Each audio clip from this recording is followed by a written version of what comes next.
로마서 1장 20절에 보게 되면 창세로부터 그의 보이지 아니하는 것들 곧 그의 영원하신 능력과 신성이 그 만드신 만물에 분명히 보여 알게 되나니 그러므로 저희가 핑계치 못할지니라, 이렇게 말씀하고 있습니다. 우리가 하나님의 이미지로 창조된 것처럼 우리가 살아있는 또 살아가는 자연 현상 속에서 하나님의 성품과 능력과 신성을 간접적으로 알 수 있다는 그런 말씀입니다. 낮아지면 높아진다는 이 모순과도 같은 말도 하나님이 우리에게 주신 자연 현상을 잘 살펴보면 전혀 모순되지 않음을 우리가 알 수 있습니다. 우리 일상 속에서 다반사로 일어나는 일이라는 거죠. 비근한 예로 변은 익을수록 고개를 숙인다라는 그런 말을 우리가 잘 알고 있죠. 그것은 바로 내실이 꽉 찼기 때문입니다. 그러나 고개를 숙였다고 해서 무시할 사람 하나도 없습니다. 아니, 고개를 더 숙이면 숙일수록 농부는 더 좋아하겠죠. 그만큼 알갱이가 꽉 차서 무겁다는 뜻이니까요. 그야말로 더 낮은 벼가 더 높임을 받는 것입니다. 표면적인 이 현상만을 바라본다면 낮아지면 높아진다는 그 말이 그대로 이루어진 것이죠. 여러 자연 현상 속에서 또 대표적으로 낮아지면 높임을 받는 이런 피조물을 우리가 예로 든다고 한다면 단연 물을 들을 수 있을 것입니다. 물은 늘 바닥으로만 다닙니다. 조금 높여주려고 공중에 이렇게 던져도 금세 바닥으로 후두둑하고 떨어져 버리고 말죠. 그것도 바닥 중에서도 가장 낮은 밑바닥만 물은 찾아다닙니다. 높은 곳에서 낮은 곳에 흐르는 물의 원리를 우리는 잘 알고 있지 않습니까? 이처럼 물은 늘 가장 낮은 곳에 위치하려고 하는 아주 겸손의 그런 극치를 잘 보여주고 있습니다. 그러나 가장 낮은 곳으로 위치하려는 이 겸손이 결국 산 위에서 형성된 한 방울 한 방울들이 또 시내가 되게 하고, 또 그 시내가 강과 폭포를 이루면서 엄청난 에너지를 갖게 하지 않습니까? 더 나아가서 물 한 방울로 시작된 이 강과 폭포는 거대한 바다를 이루면서 세상의 어떠한 에너지와도 비교할 수 없는 강력한 힘을 갖게 되는 것입니다. 시편 133편 3절에 보게 되면 헐몬의 이슬이 시온의 산들에 내림 같도다. 거기서 여호와께서 복을 명하셨나니 곧 영생이로다, 이렇게 말씀하고 있습니다. 갈릴리 호수 북쪽에 위치한 헐몬산은 이스라엘 산 중에서 가장 높은 산이라고 합니다. 연중 눈이 녹지 않는 만년설이 있어서 멀리서 보면 마치 흰 수염을 가진 노인처럼 생겨서 오늘 노인의 산이다 라고 그런 애칭이 있다고도 합니다. 메마르고 건조한 이스라엘 중동 지역에서 우뚝 서 있는 이 눈으로 덮인 이 헐몬산을 바라만 봐도 이스라엘 백성들은 흡족하고 참 시원하면서 하나님 앞에 감사드렸겠죠. 실제로 시편 133편 3절의 말씀처럼 헐몬산의 그런 찬 공기와 또 대륙의 그런 건조한 공기가 만나서 이슬이 자주 맺히는데 이 이슬 때문에 주변의 대지가 아주 푸르러진다고 합니다. 그리고 이 이슬이 아래로 흐르면서 또 시내를 이루고, 이 시내를 이루다가 우리 베드로가 주는 그리스도시요 살아계신 하나님의 아들이니다 고백했던 그 빌립보 있죠. 그 빌립보에서 큰 폭포를 이룬다고 합니다. 그리고 온 유대 땅에 생명수를 그렇게 공급하는 것이죠. 말 그대로 헐몬산의 이슬은 이스라엘 백성들의 생명수요, 그들을 살게 하는 하나님의 축복이라고 말할 수가 있습니다. 누가 이 한 방울의 이슬을 그러면 무시하겠습니까? 그 이슬이 아래로 흐른다고 해가지고 누가 그것을 경시하겠어요? 오히려 그 이슬을 굉장하게 귀하게 여기고 그 이슬을 축복하고 찬양하지 않겠습니까? 결국 헐몬산의 이슬이 유대 땅까지 적시는 생명의 젖줄기로 이렇게 발전할 수 있게 된 것입니다. 물의 속성, 낮아지려고 하는 그 물의 속성이, 그 물의 겸손이 온 유대 땅을 적시는 말 그대로 이스라엘의 축복의 상징이 되게 된 것이죠. 이처럼 낮아지면 높아지는 이 원리는 우리가 사는 일상생활 속에서 무수히 살펴보면 찾아볼 수 있습니다. 일상 안에서 찾아볼 수 있다는 것은 하나님의 섭리와 원리, 일상을 지으시고 일상 가운데서 역사하시는 하나님의 섭리와 원리가 다분히 녹아져 있다는 것이죠. 낮아지면 높아진다는 것은 하나님의 섭리라는 것입니다. 오늘 본문에 예수님은 하나님께서 섭리하신 낮아짐의 원리를 여실히 다 반영하고 있습니다.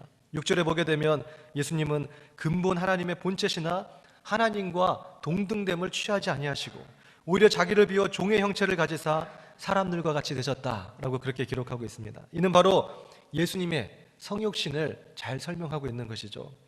우리는 성탄절에 예수님의 나심을 축하하면서 생일 케이크에 촛불을 켜고 우리가 축하합니다. 성탄절 이브에는 축하 연회를 베풉니다. 그러나 예수님의 이 낮아지심을 생각해 볼 때 우리가 과연 예수님의 이 성육신에 대해서 축하만 할 일인가? 우리가 때로는 철없는 크리스찬으로 서 있지 않는가? 우리가 우리 자신을 때때로 돌아볼 필요가 있습니다. 실제로 개혁주의 조직신학에서는 그리스도의 비하에 있어서 이 성육신을 가장 먼저 뽑고 있습니다. 다시 말해서 우리는 예수님의 고난, 예수님의 순환하게 되면 십자가부터 생각하죠. 그러나 조직신학적으로 살펴본다면 예수님의 고난, 예수님의 순환은 십자가 때부터 시작된 것이 아니라 성육신 때부터 시작됐다라는 것입니다. 하나님 그분이 사람의 형체로 오늘 이곳으로 오신 것 자체가 그분에게는 엄청난 고통이고 또 순환이라는 것이죠. 이렇게 하늘에 계신 아버지께서 종의 형체를 가지사 사람들과 같이 되시는 이 낮아지심이 바로 예수 그리스도께 있었습니다. 그리고 낮고 낮은 이 땅에 오신 예수님은 가난한 목수의 아들로 마국간에 태어나시면서 극도로 또 낮추셨습니다. 그렇게 극도로 낮추신 예수님은 이제는 피조물들에게, 당신이 지은 그 피조물들에게 무시당하시고 외면당하시고 침뱉음을 당하시다가 종국에 이르러서는 십자가에 못 박혀 죽기까지 낮아지신 것입니다. 그래서 9절에 뭐라고 기록하고 있습니까? 이러므로 하나님이 그를 지극히 높여 모든 이름 위에 뛰어난 이름을 주사 하늘에 있는 자들과 땅에 있는 자들과 땅 아래에 있는 자들로 모든 무릎을 예수 이름에 꿇게 하시고 모든 입으로 예수 그리스도를 주라 시인하여 하나님 아버지께 영광을 돌리게 하였느니라. 다시 말해서 더 이상 낮아질래야 낮아질 수 없는 그 상황까지 가신 예수 그리스도, 그분을 하나님께서 가장 존귀한 곳으로, 가장 존귀한 이름으로 높이셨다는 것입니다. 하나님의 아들 예수 그리스도, 아니 오늘 본문에서는 그분이 곧 하나님이시다라고 말씀하고 있죠. 가장 존귀한 분, 가장 높으신 곳에 있으신 분이 가장 낮은 곳에 임하셨고, 낮은 그곳에서도 더 밑바닥으로 임하셨고, 종국에 이르러서는 십자가에 못 박혀 죽으시기까지 그렇게 낮아졌을 때, 가장 높으신 분이 가장 낮은 곳에 임하셨을 때 하나님은 그 예수 그리스도라는 그 이름을 가장 존귀한 곳으로 옮겨주셨다는 것입니다. 모든 무릎을 예수 이름에 꿇게 하시고 모든 입으로 예수 그리스도를 주라 시인하게 하셨다는 것이죠. 이 낮아짐의 원리를 통해서 오늘 본문 말씀에서 하나님이 특별히 우리 성도들에게 주시는 그 말씀은 무엇입니까? 바로 5절에 나와 있듯이 너희 안에 이 마음을 품으라 곧 그리스도 예수의 마음이니. 오늘 이 낮아짐의 원리가 오늘의 자연 현상 속에서 있는 것처럼 하나님의 뜻과 섭리 가운데 있는 것입니다. 영적인 하나님의 섭리 안에서도 우리의 신앙 안에서도 고스란히 이 낮아지면 높아진다는 이 원리가 녹아져 있는데, 그러므로 너희는 높아지면 높아진다는 그런 세상의 원리에 따라가지 말고 낮아지면 높아진다는 이 기본적이고 상식적인 원리를 깨달아 알아서 예수님의 그 낮아지심, 그 겸손을 본받으라라는 것입니다. 예수님의 그 마음을 품으라는 것이죠. 예수님의 낮아지심이라는 것은 결국 예수님의 하나님을 향한 절대 겸손, 복종을 의미합니다. 낮아지시는 것은 하나님의 뜻이었습니다. 예수님은 그 뜻에 절대적으로 복종하신 것이죠. 절대 복종, 이것을 기독교적인 용어로 바꾸면 순종이라고 말할 수가 있습니다. 예수님께서 하나님께서 순종했던 이유는 예수님 당신이 하나님이시면서도 동시에 삼위의 위격이신 하나님을 아버지로 존중하며 인정했던 바로 겸손에서 비롯된 것입니다. 겸손함으로 하나님 아버지의 말씀에 복종함으로 참된 순종이 있을 수 있었고, 참된 순종으로 말미암아 인류의 죄를 씻는 그런 대속의 기적의 역사가 창출될 수 있었던 것입니다. 그래서 찬송의 가사에도 있듯이 우리는 예수님을 가리켜 겸손의 왕이다, 우리는 그렇게 말하지 않습니까? 하나님께서 말씀하시는 이 낮아짐의 원리를 통해서 우리가 이 겸손의 원리를 통해서 배울 수 있는 그 유익은 구체적으로 무엇이 될 수 있겠습니까? 첫째는 겸손한 자는 하나님을 만나게 된다라는 것입니다. 예수님은 당신의 겸손하심으로 말미암아 하나님을 아버지로 존중하면서 삼위 하나님의 그 일체를 이루셨습니다. 만약 예수님이 겸손치 않으심으로 아버지의 말씀에 순종하지 않으셨다면, 오늘 그 십자가의 사역을 감당치 않으셨다면 삼위 하나님의 위격, 이것은 깨져버리고 하나님과의 그 일체된 삼위일체는 깨져버리고 말겠죠. 오늘 예수님의 겸손함으로 말미암아 삼위의 위격이 질서가 세워지고 삼위일체의 하나님이 오늘 온전히 서실 수 있게 된 것입니다. 그런 관점에서 본다면 이 겸손과 이 겸손에서 비롯되는 복종은 얼마나 중요한 것입니까? 겸손한 자만이 하나님을 만나고 마침내 하나님과의 연합, 하나됨을 이룰 수가 있는 것입니다. 오순절 마가의 다락방에서 기도했던 제자들은 겸손한 자들이었습니다. 겸손했기 때문에 예수님의 말씀에 절대 복종, 순종하여서 성령을 기도하며 또 기다렸습니다. 언제 오실지 모릅니다.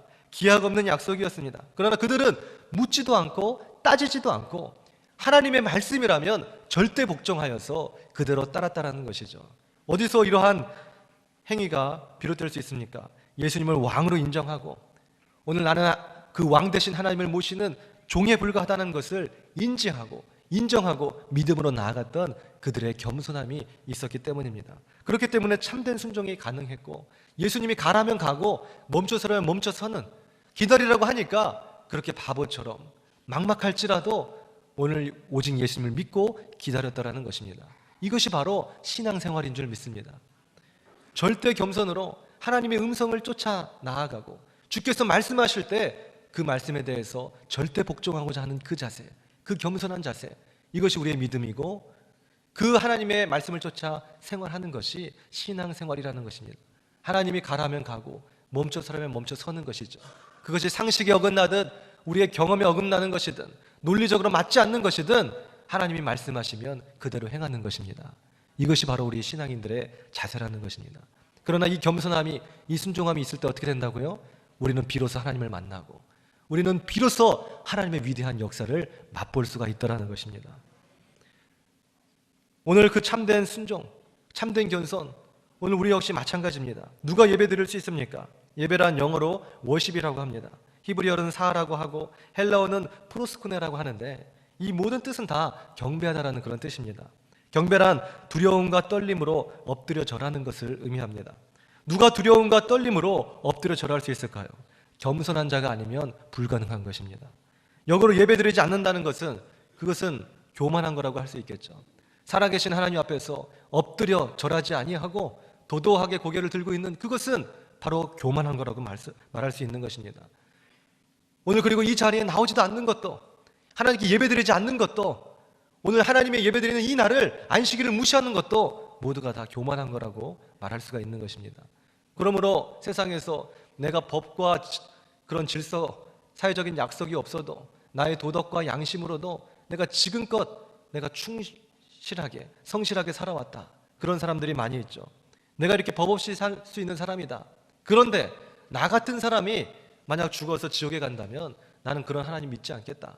내가 이렇게 열심히 성실히 살아왔는데, 이렇게 양심적으로 살아왔는데, 그 사람은 바로 어떤 죄를 범하고 있습니까? 하나님 앞에 도도히 고개를 들고 자기 의를 드러내고 있는 그러한 죄를 범하고 있는 것입니다. 결국 법과 질서의 테두리 안에서 잘 지는 그것이 자기 의 아닙니까? 자기 의로는 결단코 그 누구도 구원받을 수가 없는 것입니다. 왜 그렇죠? 콩 심은 데 콩 나고 팥 심은 데 팥 나는 것처럼 죄인의 텃밭에서는 죄의 열매밖에 맺을 수가 없기 때문에 그런 것입니다. 오늘 내가 양심적으로 살아왔다면 죄악된 인생에 죄악된 양심으로 살아온 것입니다.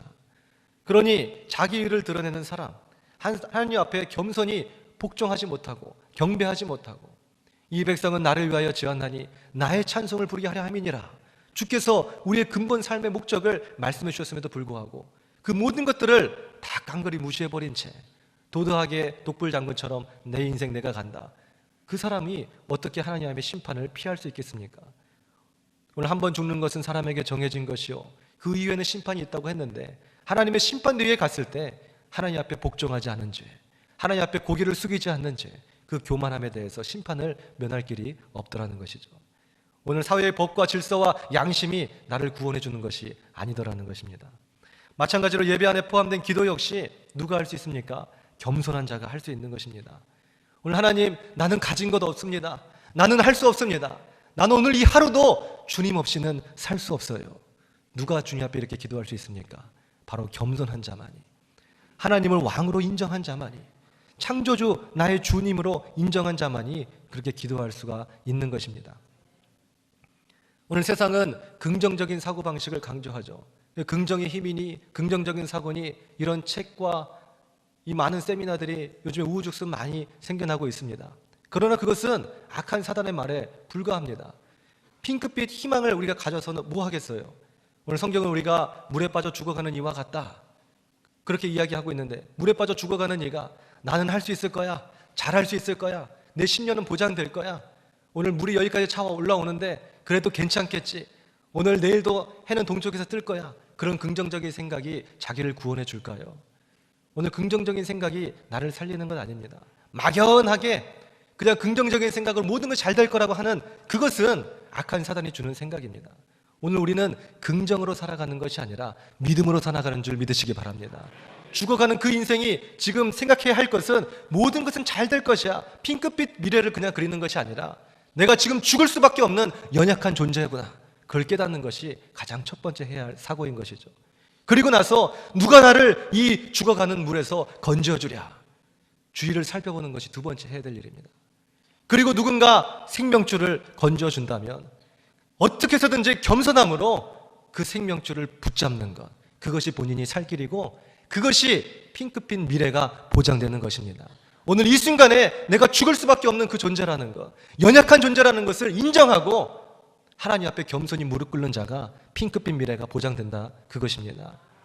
하나님 없는 긍정, 하나님 없는 잘 될 거라는 어떤 확신, 하나님 없는 꿈이 있는 자가 대성한다는 이런 세상의 말들은 다 헛된 거짓말에 불과하다는 것이죠. 내 가진 거 없고 내 실패했고 내 연약하고 상처받았는데 내일은 뭐가 잘 되고 무슨 내가 대성한다는 것입니까? 아무것도 없는 것입니다. 그러나 아무것 가진 거 없어도 내 과거가 상처와 아픔으로 얼룩졌을지라도 모든 것을 잃어버렸을지라도 나는 이 시간 하나님을 붙잡고 있기 때문에 모든 것을 얻는 것이다. 여기서부터 희망의 빗줄기가 나오는 것입니다. 오늘 가장 밑바닥에서 우리는 이렇게 희망의 빗줄기를 바라볼 수 있는 것이죠. 이것이 예수 그리스도 안에서 우리가 참되게 가질 수 있는 참된 긍정이라는 것입니다. 최근 저는 어떻게 하면 설교를 잘할 수 있을까? 그러한 고민을 상당히 많이 했습니다. 그리고 나는 지금 설교를 잘하고 있나? 이렇게 하게 되면 되는 건가? 이런 생각도 많이 하면서 이런 설교에 대한 상념들이 참 많이 있었습니다. 그런데 설교를 잘하려고 애쓰는 것 혹은 또 설교에 대해서 상당히 많이 신경 쓰는 것 자체가 오히려 저에게 어떤 긍정적인 효과나 에너지를 주기보다는 상당히 부정적인 효과를 많이 가져다 주는 것을 느꼈습니다. 설교 준비가 안 되기 시작합니다. 이렇게 설교 쓰면 되는 건가? 또 설교하는 도중에도 헷갈리기 시작합니다. 집중력이 흐트러집니다. 이렇게 얘기하면 또 안 되지. 또 이렇게 하면 설교가 좀 제대로 되는 건가? 나는 이런 톤으로 하면 되는 것인가? 여러 가지 상념과 잡념들이 저를 지배하기 시작했어요. 그래서 어떻게 했겠습니까? 우리는 무조건 안 되면 엎드리는 것이죠. 그냥 기도하는 겁니다. 그것이 우리의 인생이고 우리의 신앙생활입니다. 무조건 엎드리는 것, 경배하는 것, 이게 뭐라고요? 예배드리는 것이고 이것이 바로 하나님 앞의 겸손이라는 것입니다. 야고보서 4장 6절에 그러나 더욱 큰 은혜를 너에게 주시나니 그러므로 일렀으되 하나님이 교만한 자를 물리치시고 겸손한 자에게 은혜를 주신다 하였느니라. 엎드리면 답이 나오는 것입니다. 오늘 주님 앞에 나 할 수 없습니다. 두 손 두 발 다 들으면 주님이 해결해 주신 줄 믿으시기 바랍니다.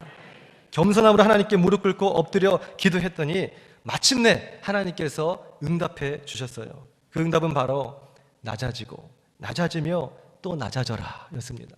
하나님 설교를 어떻게 될까요? 낮아지고 낮아지며 또 낮아져라. 저는 다시 물었죠. 하나님, 설교를 잘하려고 애쓰는 것 자체가 낮아지는 자세 아닙니까? 내가 잘한다고 생각하면서 교만하지 않고 낮은 자세로 뭔가를 좀 배우려고 하는 것, 그것 자체가 이미 낮아진 것 아닙니까? 뭘 또 더 낮아져야 됩니까? 그렇게 물어봤습니다. 그때 하나님이 제 내면 깊숙한 곳에서 세밀한 음성으로 말씀하시더라고요. 네가 또 그렇게 잘하려고 하는 그것 자체가 교만이다 이놈아. 그렇게 말씀하시더라고요. 결국 하나님은 설교란 내가 하는 것이 아니라 나를 통해 하나님께서 말씀해 주는 것임을 다시 한번 깨닫게 해주셨습니다. 내가 하는 거라는 전제가 붙는다면 설교는 잘해야 되는 것이죠. 내가 뭔가를 잘 만들어서 노력해서 무언가를 이루어야 되는 것입니다. 그러나 그 초점이, 그 포커스가, 그 주어가 내가 아니라 하나님이라면, 하나님이 하시는 설교라면 그것은 잘해야 되는 것이 아니라 겸손해야 된다는 것입니다. 마치 명필의 손에 맡겨진 붓이라고 해야 될까요? 하나님께서 나를 자유자재로 사용하시면서 그분의 하시고 싶은 말씀을 마음껏 하실 수 있도록 나 자신을 비우고 부인하면서 내려놓아야 한다는 것입니다. 그러므로 좋은 설교자란 자신의 학식과 경륜과 스펙과 모든 나이와 이런 모든 것들을 의지하는 그것이 아니라 겸손한 자임을 깨닫고 자신의 학식과 경륜과 스펙과 이 모든 것들을 다 내려놓는 것, 이것이 바로 좋은 설교자가 될 수 있음을 주께서 말씀해 주신 것입니다. 결국 이런 학력과 스펙, 내가 가지고 있는 이것을 통해서 요리사가 마치 음식을 가지고 최고 요리를 만드는 것처럼 최고의 어떠한 음식을 만들어서 대접해야 된다는 그 포커스가 내게 있는, 결국 그것은 잘 먹어봤자, 잘 대접해봤자, 좋은 요리를 만들어봤자 결국 그것은 나의 의 아니겠습니까? 하나님께서는 말씀하시는 거예요. 너의 의를 구하지 말고 더 나은 의를 구하라. 나의 의는 무엇입니까? 내가 아무리 애써서 많은 의를 구해봤자 죄인의 텃밭에서 나온 죄인의 의일 뿐입니다. 썩은 의일 뿐인 것이죠. 더 나은 의는 무엇입니까? 나의 의보다 더 나은 의는 무엇입니까? 바로 예수 그리스도의 의밖에는 없는 줄 믿으시기 바랍니다. 십자가의 보혈과 그 능력을 의지하라는 것이죠. 그래서 한때는 설교를 좀 잘한다라는 그런 말을 좀 들으면 우쭐대기도 했었고, 또 못한다라고 들으면 또 굉장히 또 위축돼가지고 한쪽 구석에서 막 그렇게 낙담해 있고 또 그러기도 했었습니다. 그러나 설교를 잘한다 못한다 이 모든 말이 다 틀린 말이라는 것을 알게 된 순간 참 자유가 저에게 임한 것입니다. 하나님은 부족한 종의 인격과 학식과 경륜을 사용하셔서 하나님이 하시고자 하는 하시는 그 말씀을 오늘 이 현장 속에서 이루어 주실 줄 믿습니다. 저는 그냥 겸손한 붓이 되면 되는 것이겠죠. 마태복음 5장 3절에 심령이 가난한 자는 복이 있나니 천국이 그들의 것이며 그렇게 말씀하셨습니다. 겸손한 자가 복이 있고 겸손한 자에게는 참 자유가 있으며 겸손한 자에게는 하나님께서 은혜를 베풀어 주실 줄 믿으시기 바랍니다. 모든 것 다 내려놓고 오늘 우리가 가난함으로, 심령의 가난함으로 가게 된다면 하나님께서 그에게 복을 주시사 그를 높여 주시더라는 것입니다. 둘째, 겸손한 자의 그 유익은 바로 사람을 얻는다라는 것입니다. 누가복음 8장 8절에서 예수님은 우리의 일상에서 볼 수 있는 낮아짐의 원리에 대해서 비유적으로 설명해 주고 계십니다. 네가 누구에게나 혼인잔치에 청함을 받았을 때 높은 자리에 앉지 말라, 그렇게 말씀하십니다. 높은 자리에 가서 앉다가는 다른 사람들이 시기하고 질투하고 또 실제로 나의 자리가 아닐 경우 내려오라고 하는 그런 망신을 당할 수 있다는 것이죠. 그래서 예수님은 차라리 청함을 받았을 때에 끝자리에 앉으라, 그렇게 말씀하십니다. 그러면 너를 청한 자가 와서 벗이여 올라 앉으라 이렇게 말하리니 그때는 네가 함께 앉은 모든 사람 앞에서 영광을 받으리라, 그렇게 말씀하고 계십니다. 그리고 무릇 자기를 높이는 자는 낮아지고 자기를 낮추는 자는 높아지리라, 이것이 주님의 말씀이었거든요. 오늘 우리가 이런 경험을 때때로 많이 하기도 하죠. 음식점에서 흔히 경험할 수 있는 또 풍경이기도 하지 않습니까? 어떻게 우리가 사람을 얻을 수 있을까? 그것은 사람 역시 낮은 대로 흘러가더라는 것입니다. 오늘 낮은 대로 흘러가게 하는 것, 그것이 하나님의 섭리라니까요. 그러나 그 낮은 대로 흘러가는 자가 무시당하는 것이 아니라 영광을 받게 하는 것, 높임을 받게 하는 것, 자연 속에서 오늘 피조 모든 만물 속에서 또 하나님의 형상으로 지음받은 우리 인간들 안에서도 하나님이 이 원리를 고스란히 만들어 주셨다라는 것입니다. 사람도 낮은 대로 흘러갑니다. 이것이 바로 하나님 만들어 놓으신 세상의 이치라는 것입니다. 저도 어디 음식점에 가게 되면 특별히 상석에 앉을 그런 이유는 없죠. 그러나 본의 아니게 우리 성도님들과 음식점에 가게 되면 항상 우리 성도님들이 상석에 자꾸 앉히려고 합니다. 그래서 메뚜기처럼 자꾸 옮겨가면서 상석 끝으로 이제 가게 되죠.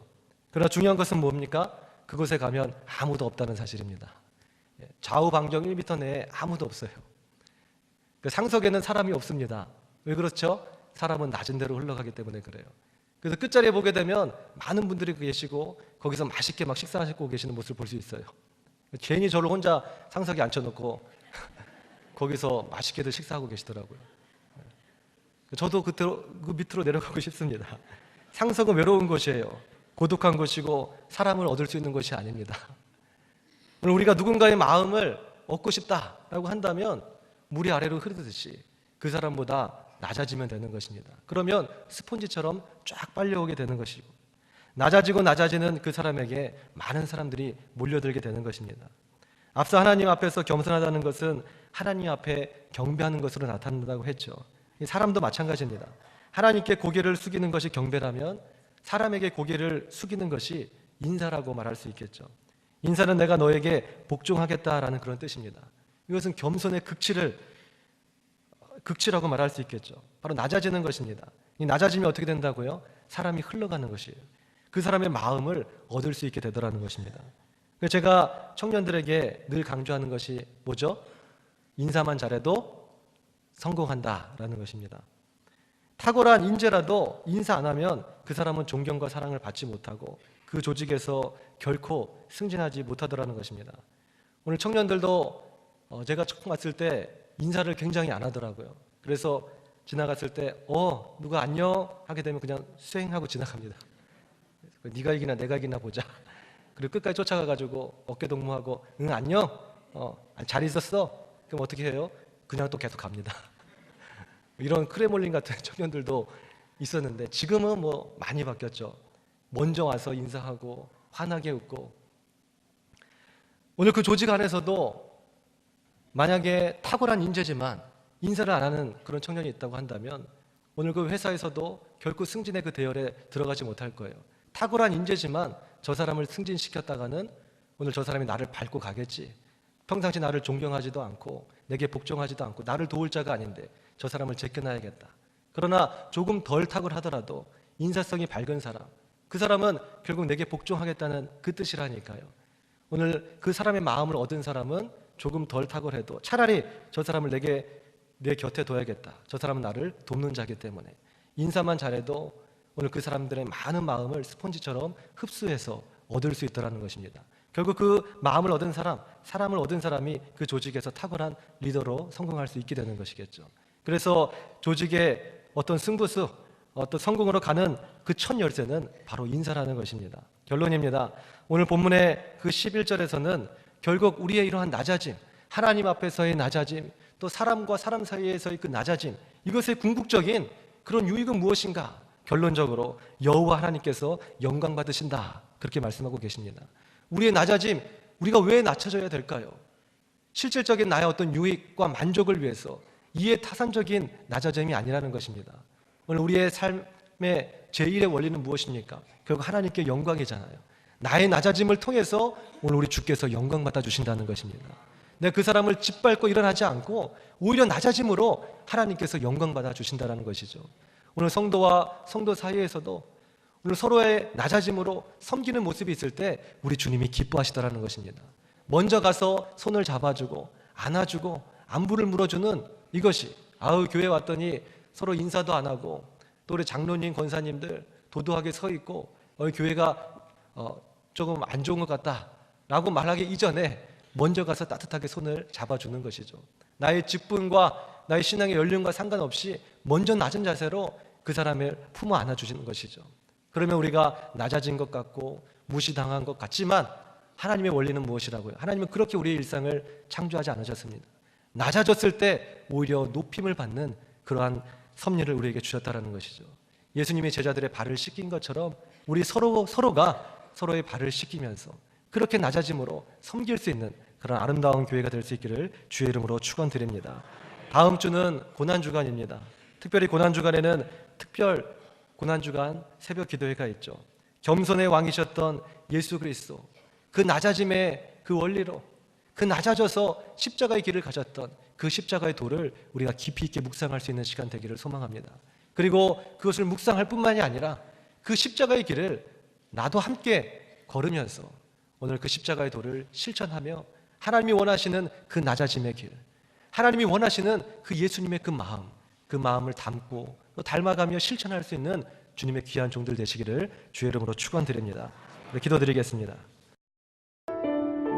본 설교 말씀을 듣고 신앙생활에 대해 더욱 큰 은혜를 받고자 하시는 분은 경서교회 선교위원회로 전화 주시면 신앙상담을 받으실 수 있으며 아울러 신앙 간증 책자도 선물로 드립니다. 대표 전화는 지역번호 032-684-8241, 지역번호 032-684-8241번입니다.